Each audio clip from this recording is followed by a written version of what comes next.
And if you need, the live transcription is enabled, so you can allow subtitles at the bottom of your Zoom window if needed or if preferred.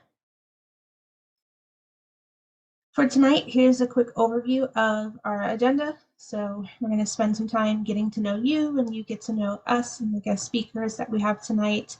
And then we're going to introduce coaching, kind of give a layout of what CS coaching currently looks like today.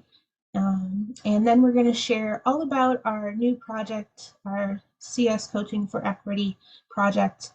And you'll have a chance to see a coaching scenario, and you'll learn how you'll have the chance to get involved with the new project. And some time at the end for some Q&A with our guest speakers. So a little about us, and we also would love to hear from you too. So first we'll introduce ourselves, and then I will launch a poll. We'd love to learn a little bit more about who you are and where you're joining us from. So to start, my name is Pauline Lake. I am the Curriculum and PD Coordinator for the National Center for Computer Science Education, where I work primarily with Mobile CSP and CS Awesome.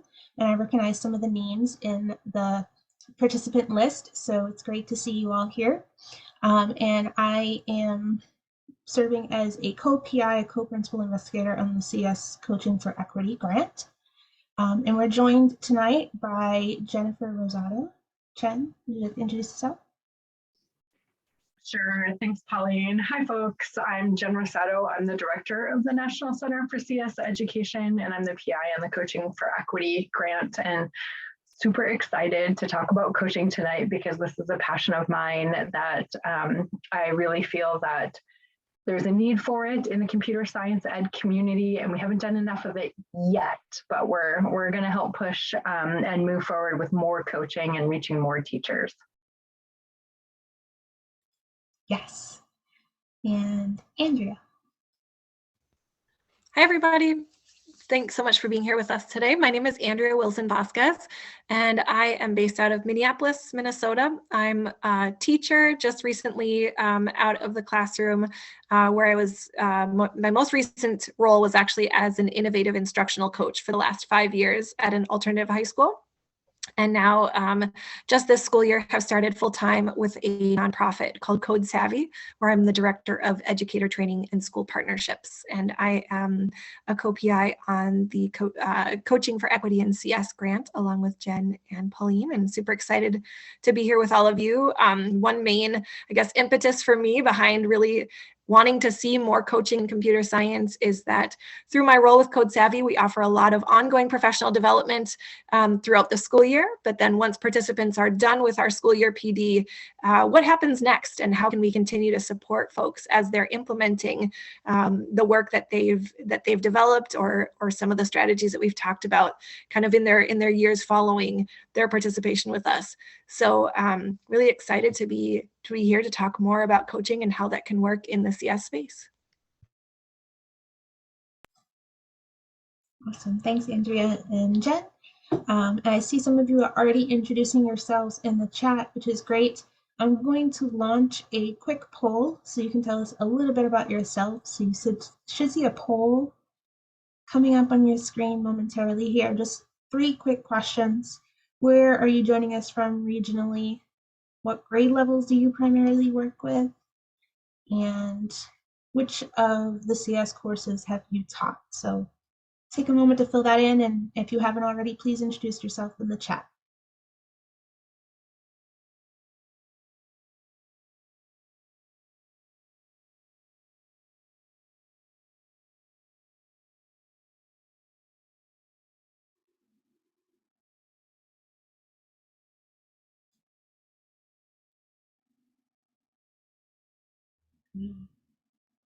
Awesome. All right, and it looks like everybody has participated that is here, so I'm going to hit end poll. Looks like everybody's participated, and I'm going to share the results with you all. You're able to see the results. Maybe I need to move them. You can see them? Okay, cool. So we got a lot of folks from the Midwest. Nobody from the West Coast tonight. That's unusual. We have some K5 folks joining us, and then some high school and college and university. And then we have a wide range of CS teaching backgrounds, so CSP, some of you are doing CSA, Intro to CS, and other. There's a wide range there. So again, thank you all for joining us. We're going to go ahead and move forward. So Andrea, this is your section. Awesome. Thanks so much. Well, we hope to be able to engage you in a few different ways in our webinar today. So one of those ways is by inviting your own expertise and opinions. So please, we welcome your ideas in the chat here for this and following activities. So we would love to know, just to kind of set some baseline understanding and to gather where everyone is coming from related to coaching, what is a word or two that comes to mind when you think of coaching? Just kind of coaching in general, what comes to mind? And they'll give folks a moment or two to think about that. So again, in the chat, what's a word or two that comes to mind when you think of coaching? So I see growth coming in, open-ended questions and growth, supporting. Yeah, enhancing pedagogy, great. Mentoring, awesome. Yeah, lots of really great terms there, and great context for our understanding. Yeah, I see some master teacher, master advice, relationship, collaborating, awesome, support and guiding. Thanks everyone for adding in your ideas there. So thinking about all the ways that we maybe have been involved in coaching relationships, supportive relationships, collaborative relationships, both as maybe educators and also just as individuals, it's a really important piece in terms of helping us all to grow. And when we think about computer science educators, something that I have experienced and probably many of us here on this call is that we're often the only computer science educator in our school, our district, or maybe even in our region. And so how can we support each other, really specifically looking at computer science and further specifically through the equity lens. And so this project really aims to expand coaching even further into specific computer science spaces. And we're really excited about some of the initial work that's happening with coaching NCS. So you have someone here from Cornell, the Cornell Lab is doing some amazing work around coaching. So we're grateful to you all for paving the way and for being here tonight, and feel free to jump in as your expertise, if you want to share some expertise or have further resources to share. So again, just thinking about coaching, we're honing in kind of specifically around more of a formalized coaching relationship when we're thinking about coaching for equity in computer science. We're thinking about kind of using some structures and supports to be able to measure growth over time. And you can't really see my GIF, unfortunately. It doesn't look like it's showing up on my page, but imagine a cool high five happening in that purple space. So what is coaching? Again, yeah, there you go. Jen and I are doing a virtual high five here. So what is coaching, again, as we're thinking about it in terms of computer science, in terms of our project? So we see coaching as something that is a long-term relationship. It's recurring. There's a process to it that follows kind of a predictable pattern. It's supportive. It's really goal-oriented and strength building, and yet also really differentiated and personalized based on the educator with whom the coach is working. It's really based a lot on reflective questioning, reflective practice. Often a rule in coaching is that we say that the teacher should always be speaking more than the coach, because the coach is guiding as the teacher is reflecting. Sometimes I even think of a coach as a really effective kind of almost like a rubber ducky, where we're acting as someone that can help a teacher to be troubleshooting or to talk through their process and maybe even find their way to discovering their answers on their own. Coaches are really interested in partnership.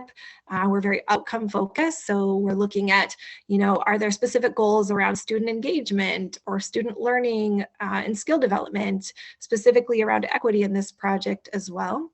And we're also looking at outcomes in terms of educator growth. So are we able to help educators to boost their confidence and their ability to persevere and succeed? Those are really helpful indicators. I mentioned that it's really an important thing to have that layer of trust and respect as our very beginning and most foundational piece as we're developing coaching relationships, and that we're always, like I said, building on strengths and areas of need that the teacher might identify, or maybe the teacher and the coach help identify together, or maybe it's something that's more school and district focused in terms of systemic pieces. A few things that coaching isn't. In most cases, coaching is not evaluative. It's not, something that's immediately turned over to the principal, but instead is really more of that partnership and colleague-based work. It's not someone who's an expert in every area. And so as a coach, I have found myself oftentimes coaching a teacher who is, an expert in their own right in their content area. And I'm just trying to ask kind of the right questions to help them to uncover their next steps as they go about kind of growing in their own area of expertise. And a coaching role is not about taking over. It's not about, completely swapping out what the teacher's already been doing, but instead really building on those strengths and that important foundation that the teacher has in their classroom. And I'll continue to encourage you, offer up more ideas and resources in the chat as we keep going here. And with that, I will pass it over to Jen. Thank you, Andrea. So I just wanted to kind of call out what coaching is versus regular professional development and what some of the impacts of coaching can be. We know that in computer science, much of the professional development is often, say, a week or a couple of days in the summer with monthly or quarterly follow-up meetings during the school year to support a teacher. But it really is just kind of a 1 year sort of model. Maybe extending a little bit beyond a year if you're doing something like exploring computer science or something like that, but just really a 1 year sort of model. And when we think about professional development and what happens during typical PD, we're often being talked to by the facilitator about the theory behind what we're doing. Maybe they're giving a demonstration of how they might run the lesson in a student classroom. Maybe they're asking you to practice your teaching. So if you look at that table that's on the screen, one of the things that I think is like super impactful about the idea or thought behind coaching is that it has the potential to really increase the what they call transfer to practice in this case, the idea that what you learn in the professional development, you can actually implement in the classroom and keep doing it on a consistent basis. So with computer science, we're learning a brand new content area many times for many of the teachers, and it takes more than just that 1 year initial professional development to really feel confident in teaching and feel like you're doing it well. Coaching is the kind of support that you can receive after that initial PD to get you to that place. Also, we just wanted to touch base on this idea of the CS for All movement. So we're not just concerned with this idea of who has access, like what students are able to take a computer science course or even participation, who's enrolled in that course, but coaching is really starting to focus on that top of the pyramid and what's the experience of the students in the course. What are they getting out of it? How are we meeting the needs of students who are marginalized in computing? Are they being engaged? Are their interests being represented in the curriculum that we're using or the activities that we're using in the classroom? And this is where coaches can be a critical friend and really able to like shine a light on areas that might need some improvement in a supportive way. So not being critical, but just being that outside perspective that can look at it and say, hey, I've noticed this in the classroom. Let's take a look and dive deeper into what's going on there. Right. Next slide. Thanks, Pauline. So what do we know about what's going on nationally in the computer science education landscape around coaching? Well, CSTA and the Caper Center did a study a little over a year now, year and a half now, and published a report about their findings. It's really interesting to see that about 1/3 of computer science teachers say that they've been able to participate in ongoing professional development that is coaching focused. Most of the coaching experiences that I've heard about are in large metropolitan areas, and we're like super lucky to have some folks, as Andrea mentioned, from Cornell Tech and the Georgia Tech Constellations for Center. I'm going to get that wrong. Georgia Tech Constellation Center for Computing Education. Sorry, Sababu. Now I've got it, I hope better. But really thinking about, how does coaching show up in a systematic way? Who has access to it? And in our grant, like thinking about how can we bring coaching to places that don't have access right now? One of the recommendations out of the report is this idea of expanding access to ongoing teacher professional development. So not that initial PD, but ongoing PD that can include coaching to really support teachers after the initial PD.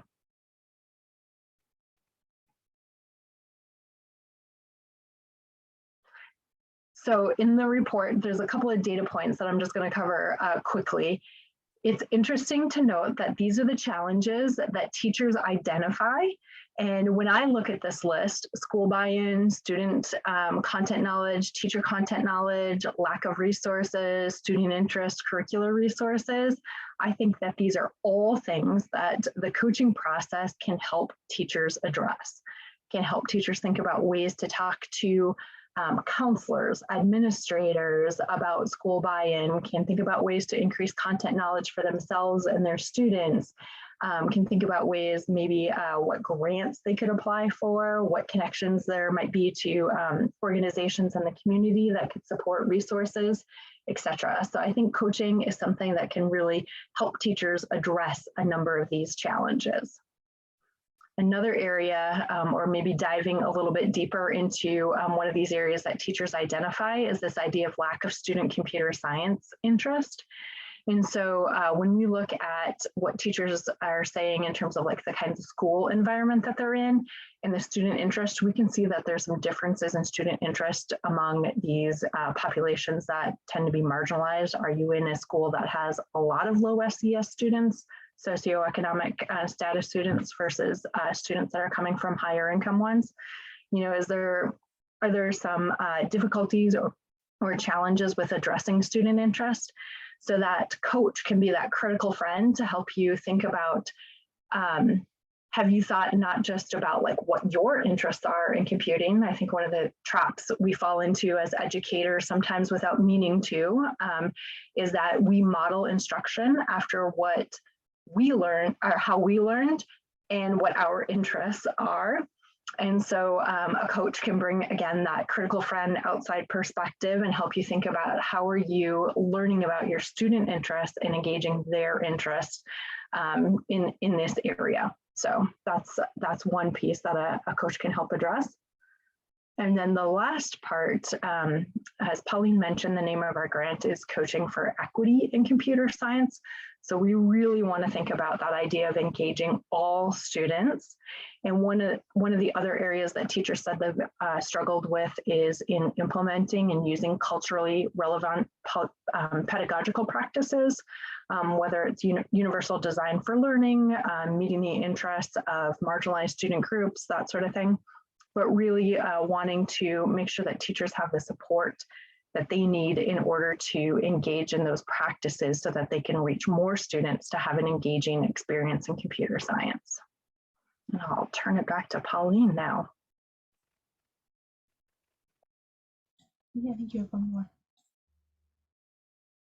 Whoops, sorry about that.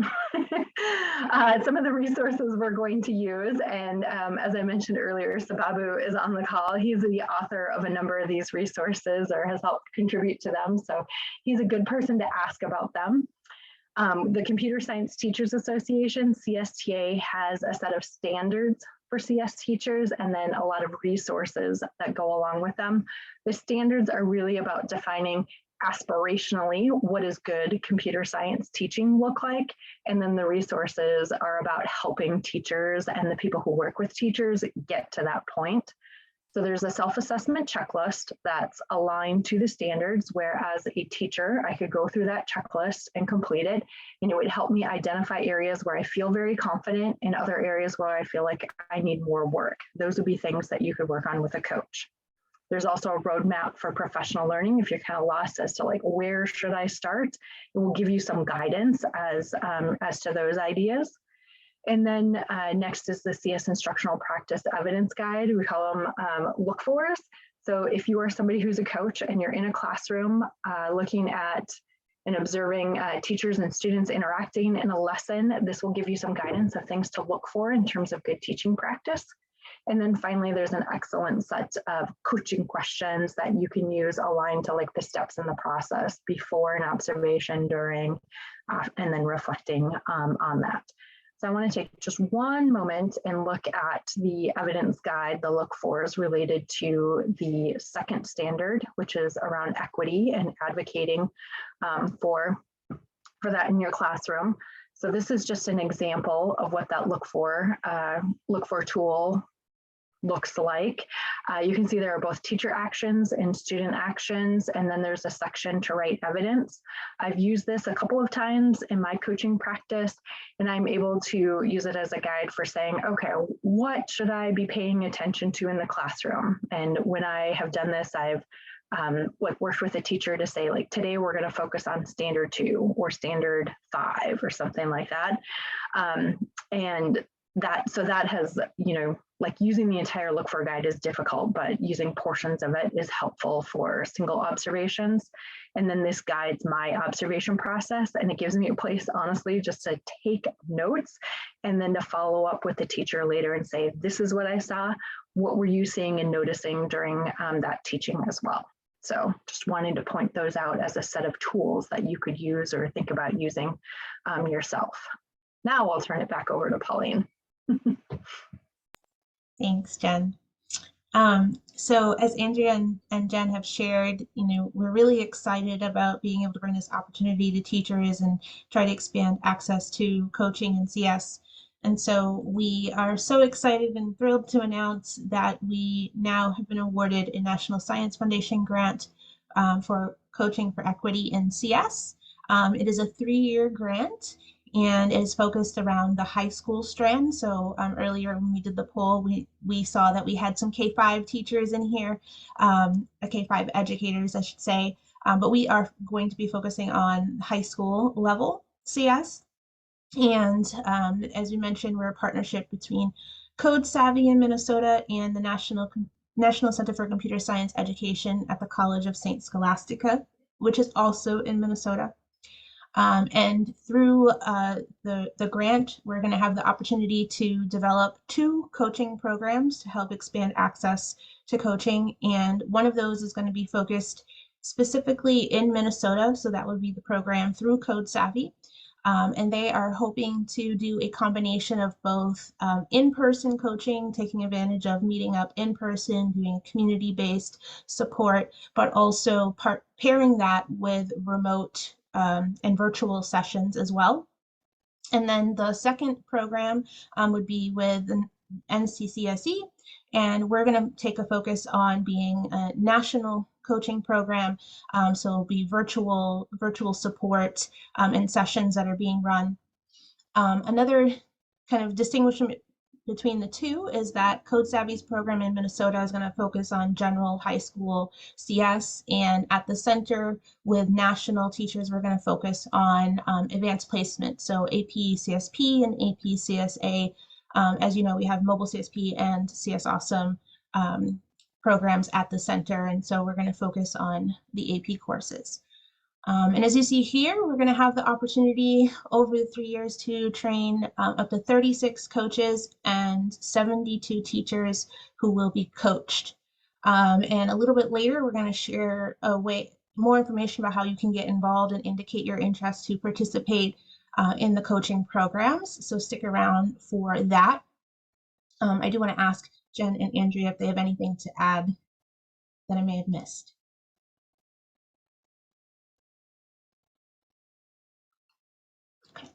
Awesome. So a little bit more about our model that we're going to focus on. So this graphic here, this diagram, shows what a year would look like for a teacher participant who is being coached as part of one of the coaching programs. So we're starting this spring. We're going to start recruiting and selecting teachers to be coached. And in the summer, we're also going to do some more recruitment and selecting. And then when the academic year begins, we're going to set up a pre-coaching and and then move into having 4 coaching cycles that would happen throughout the year. And then at the end, do a post-coaching follow-up with the selected teachers. In our first year, we're hoping to have a cohort of 24, and then in the second cohort, have 48. So again, we're going to be looking for those of you who are interested in the high school level to be coached in teaching CS, and we would love to have you involved. I would also add that, at the same time that we're following this model in the same year, we also will have the support for the coaches that is happening as well. And so the coaches will be receiving PD in late spring, early summer, and then they will meet throughout the year with the core team and have meetings to discuss with the other coaches and kind of discuss and reflect things that are going on with their individual coachees. So it's sort of two sets of participants that we're working with, the coaches and the teachers who are being coached. I think we're going to have a little coaching scenario for those of you who are here. Before we do that, Andrea, would you like me to launch the poll? Yeah, that'd be great. So we have a couple of different options for which coaching scenario we might cover with you here today. So we'd love to know which scenario might resonate most with you or feel the most relevant. So here comes the poll. And as we walk through the coaching scenario, we are certainly not going to solve any major, large problems related to an educator's, questions. What we are going to try to do is just model how a planning conversation can look between a coach and an educator. And we're also going to crowdsource a bit. So if you are interested in weighing in the chat, we will welcome your questions and add-ons as well as we walk through this scenario.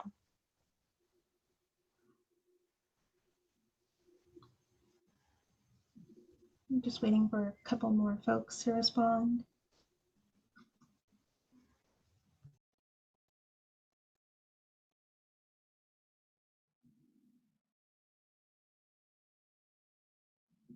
All right, I think that's everyone who's still here. I'm going to share the results. We have a clear winner there, Andrea. It's funny, for whatever reason, I don't see the results when the poll pops up. So go ahead and reveal, Pauline. Okay. Option 2, teaching CS content you may be unfamiliar with. All right, awesome.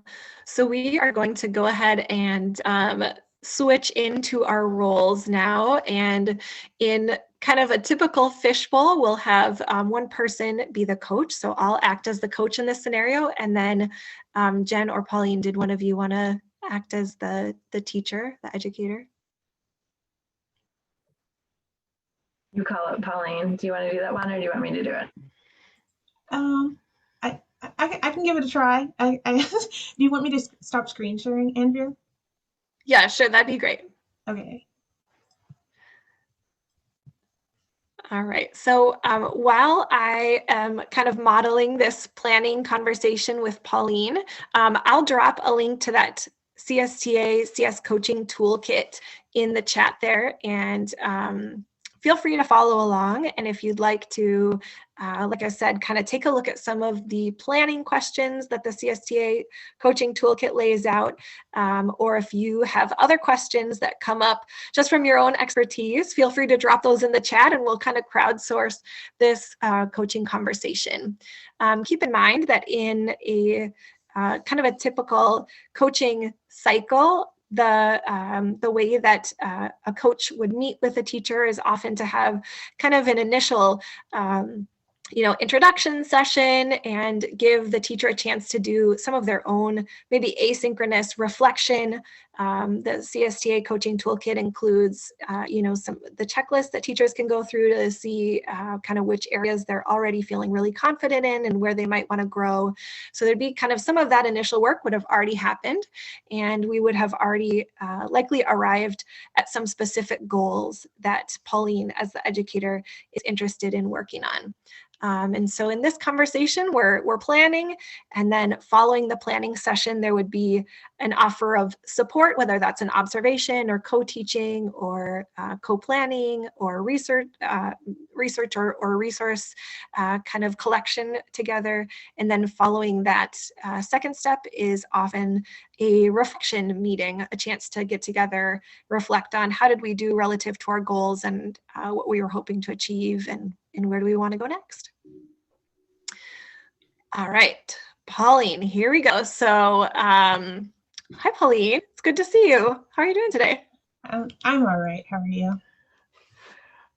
Yeah, I'm doing good. I'm excited to check in with you. I always like to just start off by asking how things been going and what would you like to focus on today? Yeah, well, it seems to be that we're kind of chugging along in the middle of our computer science course, and we've gotten to our next unit, which happens to be on loops and iterations, and um, it just I'm not quite sure.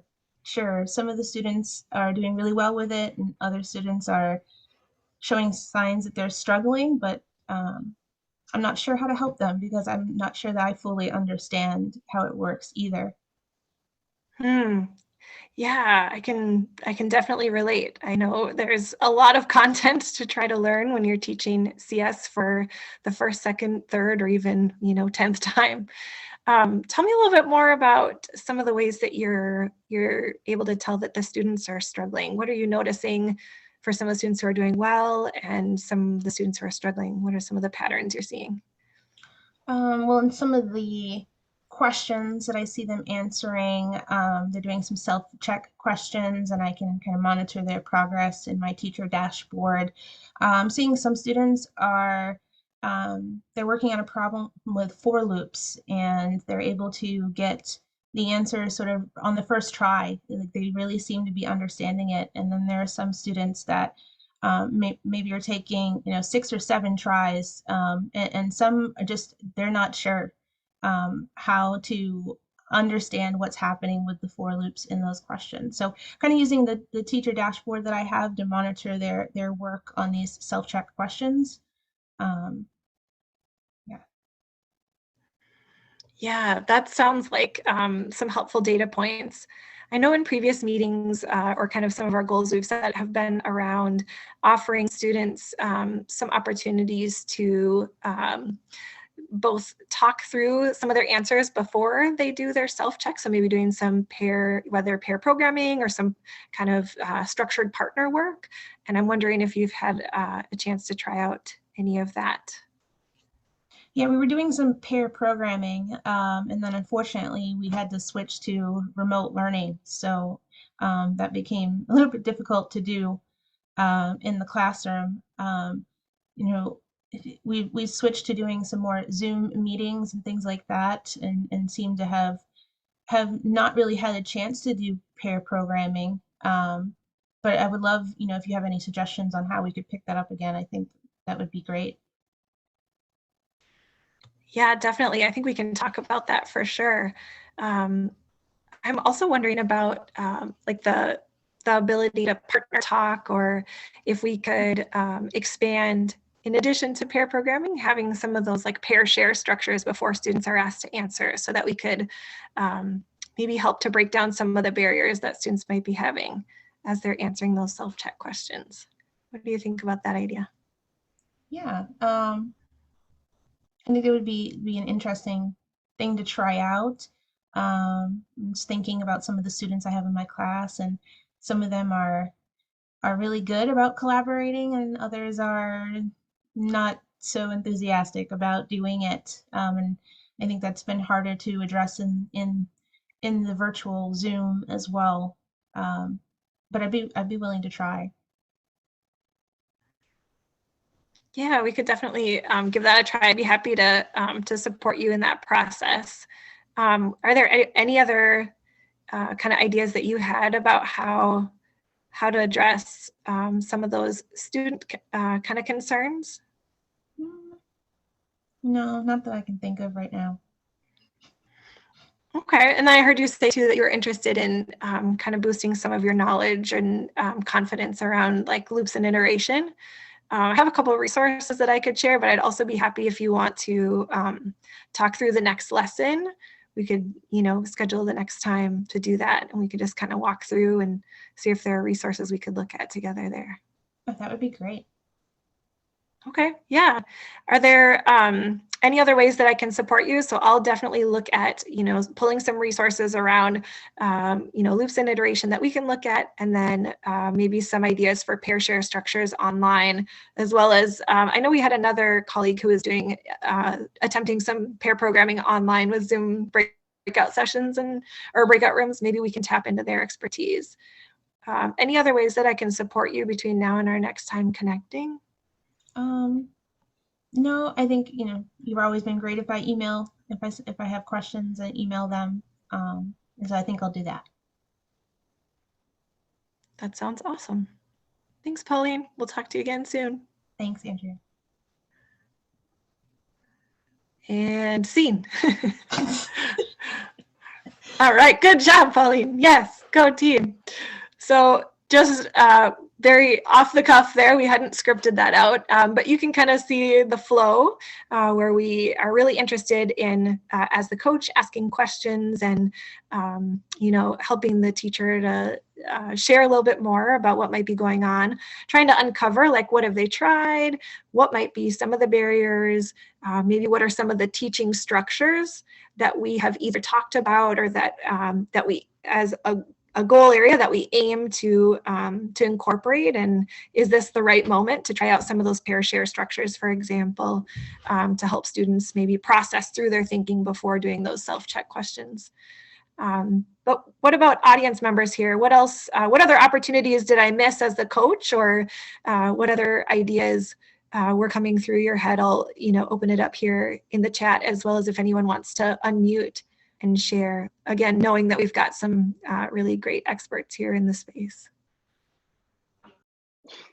Well, I did want to, I wasn't going to talk much, but I did want to say that I appreciate the fact that you affirmed the teacher. You didn't contradict or discredit, what she was going through, but then you allowed for the teacher to try to just maybe discover some ways where she can improve in that situation, or you suggested maybe some strategies that she might be able to use.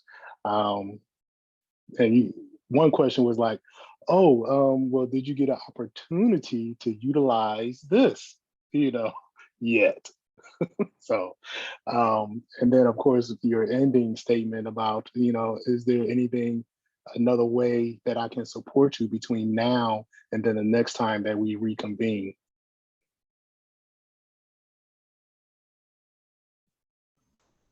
Thanks, Babu, for those observations, and yeah, for noticing those details too. That validation component is definitely a really important way to start off. And as an educator, as many of us as educators have been through kind of some of those observations or some of these coaching meetings, it can feel nerve-wracking. So to have that validation, just lead it off and add to that that trust building, I think is that's an important step.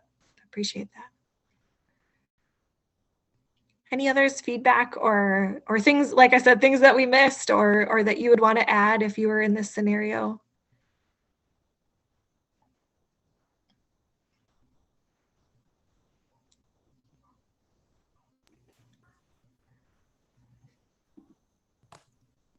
Now, I don't know if, sorry, go ahead, Alexandra. Oh, well, I feel like I've been on the other end of this coaching thing with Andrea before, but just watching it play out, I can't remember specifics. It is getting late in the day, but I'm always impressed, and I saw it here with how the questions I feel like also build confidence in the person being coached. Like, I don't know if leading is the right word, but it's getting at the knowledge they already have and getting them to recognize that and applying that towards what they're doing. So I'm impressed with that skill. Again, I can't cite specifics like you could, but that's what I saw throughout this demonstration. Thanks for sharing that, Alexandra. I appreciate that. So Babu, go ahead. We want to hear what you want to say. I'm sorry. Yeah, I was going to add that considering that this scenario was one in which the teacher was not as familiar with the content, and the teacher is not supposed to know it all, and they have to feel comfortable with not knowing it all, but still, allowing the students to kind of go out and explore and maybe come back and share with the teacher. But and I don't know if I missed this while I was thinking about some things when you all were doing this scenario, the scene, but maybe allowing for a little bit of time to go over some of the content. So have a portion of the session to be content focused in addition to, the pedagogical aspect. Yeah, great point. Absolutely. Something that I think has been helpful to me along those lines is offering to like walk through the lesson plan together, or just on a call earlier today with Dr. Holter, who spoke earlier, where some teachers were saying it's so helpful to actually experience something as a student too. So like, is there a modeling opportunity, or is there another expert teacher who we could say like, hey, I'll cover your class. Do you want to go and observe? Or yeah, can we, check out this resource or video together? Yeah, I really appreciate that point.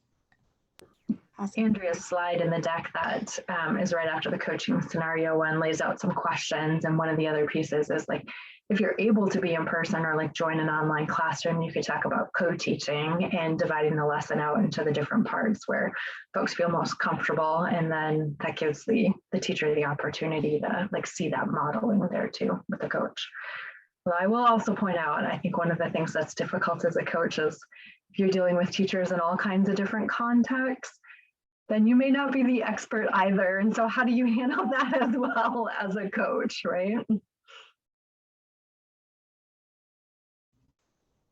Yeah, I definitely don't have the answer to that, except to say that it sort of reminds me of some of the ways that we, in Code Savvy as an organization, as we train in mentors, we train in mentors on asking really good questions.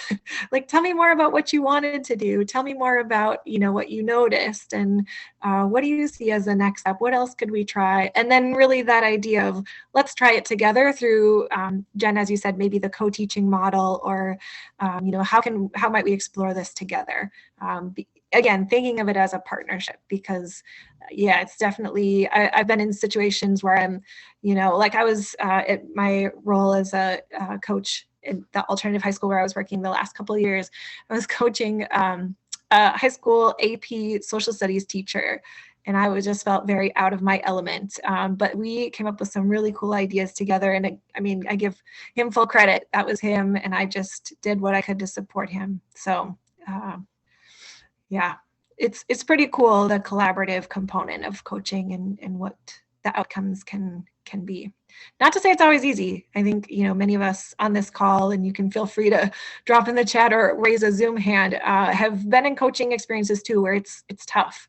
There are a lot of vulnerabilities that coaching asks of people. And so I think that's why in this project, we really aim to support the coaches as well as the educators who are being coached, because coaching sometimes gets to feel a little bit like therapy. You're there for the folks who are being coached, and you're asking them to uncover some vulnerabilities and some of their areas of growth. And so you do have to have space where you can be supported as well as a coach. So I'm excited about the structure of our project in that way as well. Awesome. Well, feel free to continue to drop other comments or ideas in the chat. I wanted to be sure to mention the CS coaching toolkit from Cornell Tech, their slides or their cards, I should say, the coaching cards. That's been a really, oops, I think I just dropped the wrong link. That's been a really awesome support as I've been developing my own coaching, both in CS and outside of CS. Here we go. There we go. That's the right link. So if you haven't had a chance to check that out, I encourage you to do that. And I don't know if our Cornell Tech colleague is still on the call, but if they are, I welcome them to jump in and just give a plug if they'd like to too.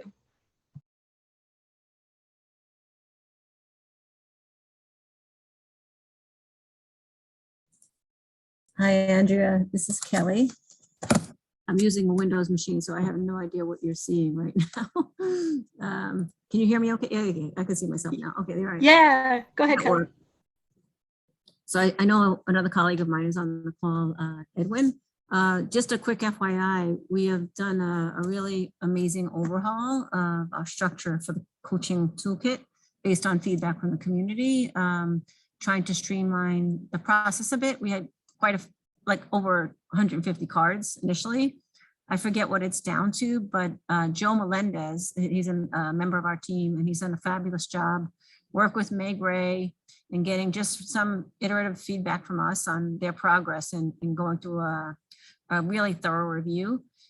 It looks like it's going through some just grammar or spelling right now, but we will be ready to share that with the community within the next 2 months, definitely before CSTA. After they are solidified, which is really in a short period of time, we're working on PD workshops. And we're really excited about them. We use them in our meetings with schools. I reference them before going into a meeting with the school, because as you know, not only coaching, but in terms of how do we engage schools in terms of their roles, what are their needs? That's also part of our toolkit as well. So we're excited about it. Thank you for highlighting our work. You know, as a broader community, we can pull from each other and really just build a wonderful product that makes sense for the people we are serving.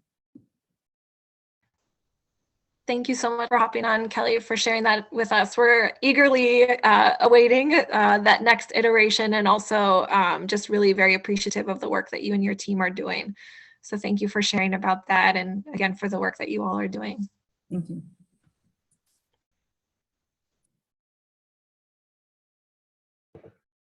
Maybe just a call out to Mark's comment in the chat there about coaching becoming more widespread, but there still being some variability in it.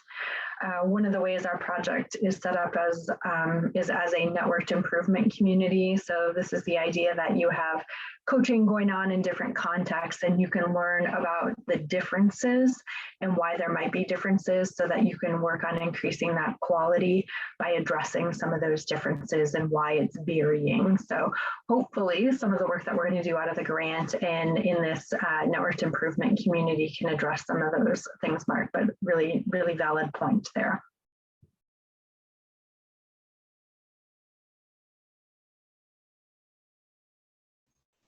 Wonderful. Keep your comments and questions and resources coming in the chat. Really appreciate those. I'm going to pass it over to Pauline now to share just a little bit about kind of some next steps and possibilities if you're interested in learning more or getting involved. And thanks again for your engagement in our scenario.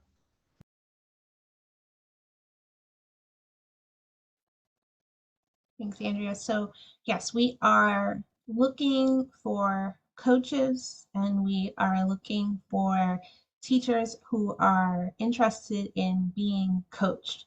And again, we are working with the high school level. And so we would love to have you complete our interest form that we have, and I can put that in the chat. Oh, Andrea already did it. Thank you, Andrea. So if you are interested, you yourself are interested in being a coach, a participant, or both, fill out that form, let us know, and then we will follow up with you once we have more information to share as we move into the spring. But also we recognize that there are others on the call that are going to feel as strongly as we do and want to help spread this opportunity. So we would love if you could share the interest form with your networks as well. Again, we're looking for both coaches and participants or teachers who would like to participate and be coached. If you have any questions, you are welcome to reach out to us. I think I didn't put this in the form, but I put our email in the chat.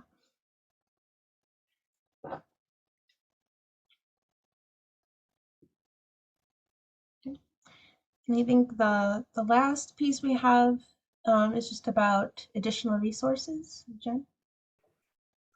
Yes, I think a couple of the links have already been shared. So CSTA guidance for K-12 administrators includes some of those other resources beyond just the coaching toolkits, but the self-reflection, no, not the self-reflection checklist, but the look for tool and different things like that. So I just encourage you to explore the standards in general if you haven't seen them before. I bet most people are very familiar with the student standards, but these are the standards for teachers, and they have a lot of really great resources associated with them.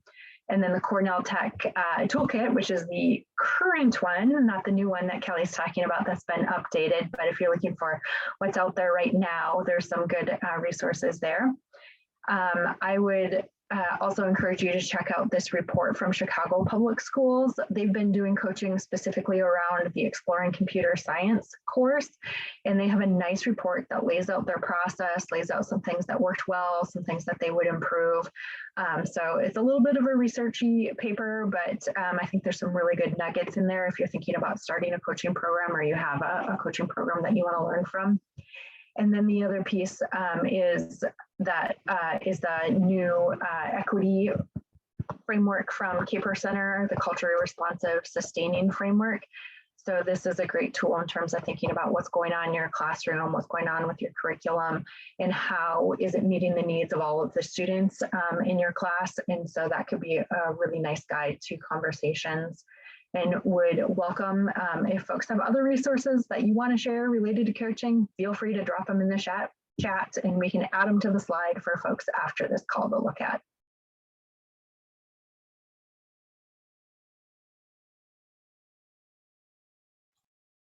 Right. And we have reached the end of our planned portion here. We are going to stay on to talk a little bit more and share ideas. And of course, if you have questions, we would love to have you unmute and ask and continue the dialogue. And then we just ask if you're able to just take a minute or two to complete our survey. So the National Center for Computer Science Education hosts a free webinar once per month. And we would love your feedback to help us improve webinars that we offer in the future. So if you have a moment to complete that, that would be great. Otherwise, if there are any questions or comments, anything you'd like to share, feel free to unmute.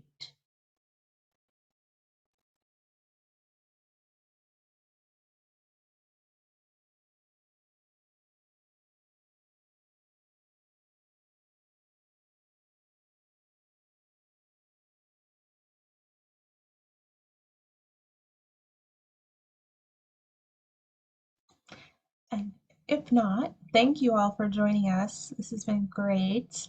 And we are recording and we'll post the recording to our YouTube channel. So that way folks can watch it back or share it out with others that might be interested as well.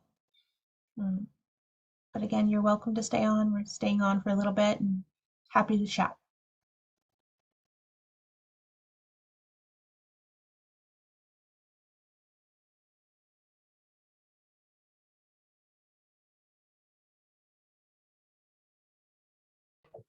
Do you want to pause the recording or stop the recording for this part? Yeah.